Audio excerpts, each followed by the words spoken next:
All right, I got to resize the logo. It's out of position because we were, of course, casting some other junk earlier. One moment. All right, that looks good to me. All right, so ladies and gentlemen, we kick off the IEM cast tonight with a pretty awesome set. We have for you two fantastic players spawning in the bottom right corner of the map from Root Gaming. He's definitely one of the weirdest, most creative guys to take on a Korean. It's going to be Root Catz. In the top left as the blue Protoss, it's Pigbaby. I'm 100% serious when I say, like, if there's one guy who might be able to pull off something weird, something crazy, it could be Catz. But I don't want to sell him short. He's actually been playing standard in a lot of matchups lately, and quite well, mind you. But Pigbaby staying true to Cheese, staying true to Korean. So it looks like he's open with a cannon rush, potentially. Potentially.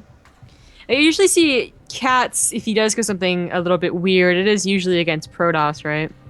Yeah. Like, he might be cheesy in ZVZ a little bit, and he might throw something out weird in TVZ, but yeah, it's mostly where the Protoss he tries to trip up, but still no Forge from Pigbaby.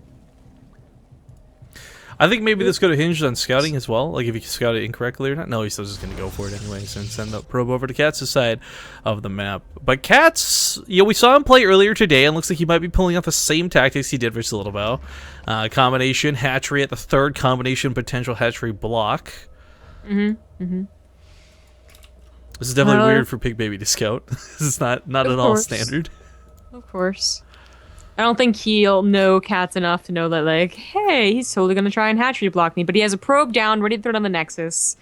And as such, Catz will have a hard time getting the proxy hatchery down, and it looks like he will not go for it. Ooh, actually, I think he will. Yeah, it's just not going to be the hatchery block that we know.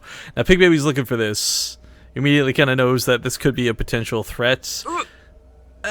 He does actually scout the drone. Okay, a little worried.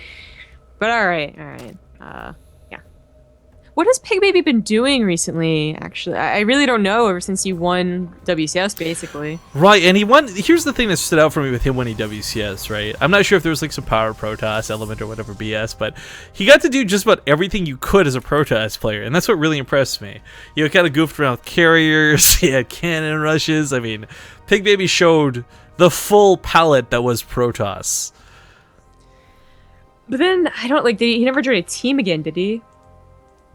He was on Gen Air and then he left, so... I actually didn't realize he had left Gen Air, to be honest with you.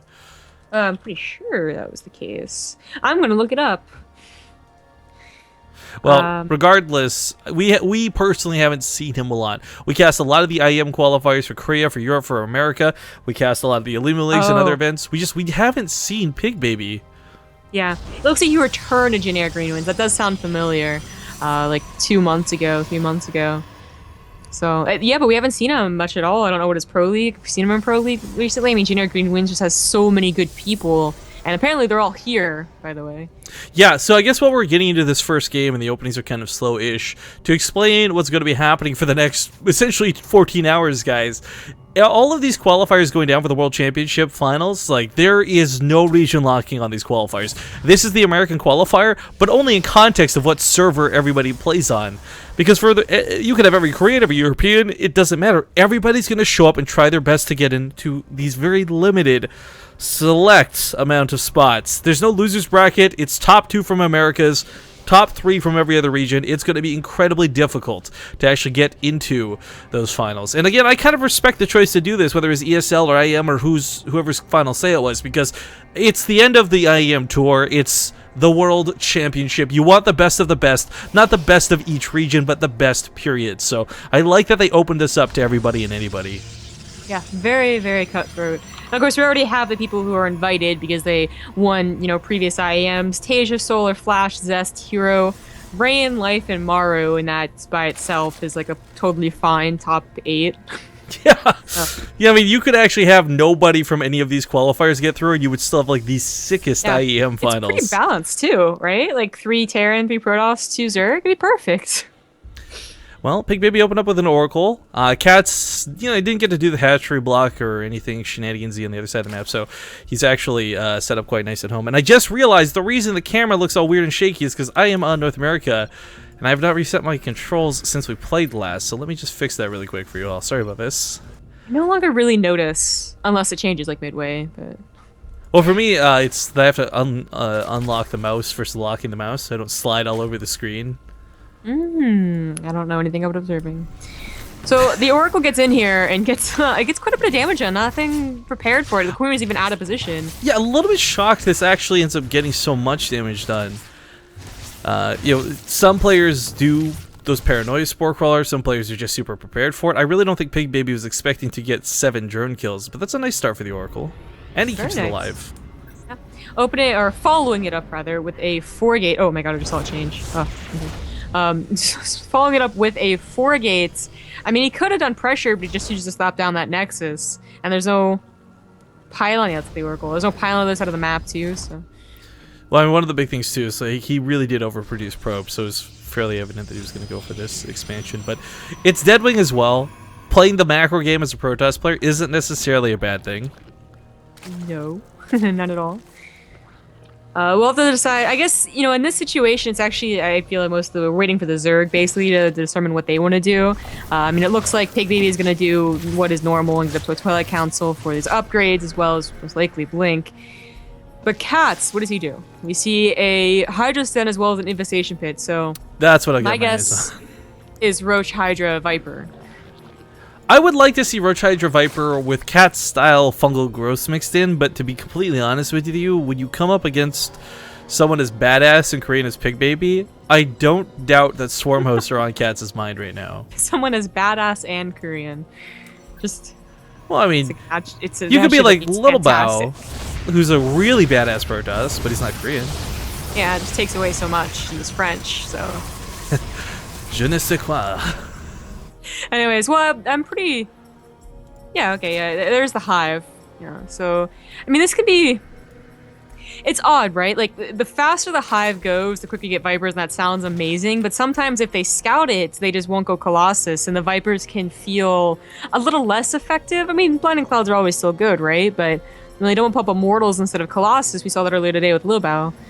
Yeah, my thought process on this is right now Pigbaby is on the precipice of just going massive Blink Stalkers.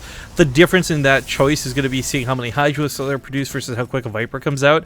I mean, if you see 40 Hydralisks out of Catz, you're not going to ignore Colossus. You're going to need that tech. But if you see Catz in here with about 5 or 6 Hydralisks and he starts going for this Hive tech, that's a pretty good clue that Blink Stalkers will actually sail you through to the end part of the game, especially with +3 weapon upgrades. Yeah. +2 just about done with that Blink as well. We'll push out, he'll have the recall. The push out I don't expect would do too much as Catz, you know, he's saving up right now for I guess a big swell, but I mean Roach Hydra will do effective against it, or you know, well enough, but there's also a Warp Prism. So I don't know if he's gonna use this for reinforcements, or if it does look grim, he'll just go ahead and load up 4 Zealots, an attack, or what, but Catz is not in position. He's not expecting this attack. Yovo tells him now. Yeah. No, it's a shame there's no static defense for this. Obviously, if you had a Spline or 2, that's always wonderful, but Catz is coming into this with a weapon upgrade. Normally, we see Zerg players pretty naked trying to take on this engagement. Yeah, he sneaks out a lot of Hydras. This is really big. Well, yeah, the Roaches might be too few, but he actually gets connects on a lot of the sentries as well.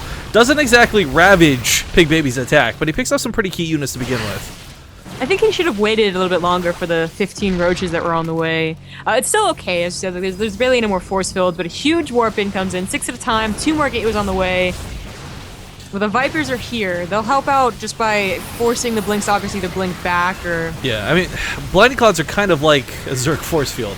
Really chooses where you can take fights, and as we see blinking away from this, Pigbaby does fall back, and Catz not really taking too bad of damage right now. The workers lost are 12, fairly minimal, but still, he's not losing that army supply. Normally, at this point, we start seeing the Zerg player start just chipping off, bleeding off 10 supply, 15 supply for nothing at all. But there's no force fields to cut this down. It is but 1 sentry left. Just Blink Stalkers versus Blinding Clouds and Hydralisks. The Blinding Clouds and Hydralisks will take this into defensive engagement every single time. Yeah. Another good thing about the Blinding Cloud is that they have to blink back. Therefore, you can't micro anymore once that happens. And it's a fairly large group of Blink Stalkers that have to blink back. Blinding Cloud's, it's not too small. So this, I mean, going up a ramp like this is just, it seems like he is forcing an issue that I'm not sure he could really do anything about. I'm a little worried for Catz, though. He's almost killing his own hatchery to do this, so kind of doing the job for Pigbaby. Blinding Cloud's a little bit missed there and blind some of his own units, but this concave from these Stalkers is looking a little too good. He can't quite get that spread. He's got a couple roaches coming from the side, but truth be told, a couple lanes of fungal growth would be just fan-freaking-tastic, and he's got to watch out on that hatchery. Yeah, I mean, that's enough to, like, snipe. Ducks? Okay. I think he's pretty much lost that momentum. His opponent really doesn't have that big of an army supply, but no Hydralisk behind these lanes, just sending them in a little bit desperately. So many of these Stalkers are so incredibly low, but they just won't die. I think giving up that ramp positioning, I think he was afraid he'd lose his 4th, and probably, of course, thought that his army would be able to deal with it, but giving up that ramp positioning was pretty bad. He can't keep killing this Extractor, and in fact, he just helped Pigbaby just snipe it. Yeah, that's the thing. Why not go for the Extractors instead? Why channel on the hatchery? So, I mean, for Catz, it's a little bit desperate, and at this point, who can criticize it? But still, it really sucks that the hatchery was basically one-shot range by the time the Stalkers got to it. Now, Catz has still not lost too many drones just yet through this. He can transfer this over to the 3rd base, or the 4th base now, his own 3rd. But I don't know how he deals with the Stalkers. They've spiraled out of control. Blinding Clouds have been fantastic. I think Fungals would have been like way more key to stopping this, but either way, this looks like it's pretty much Pigbaby's first game. Yeah, looks like it. Really, you know, going down that ramp, he must have felt some type of confidence, I would say, more than desperation.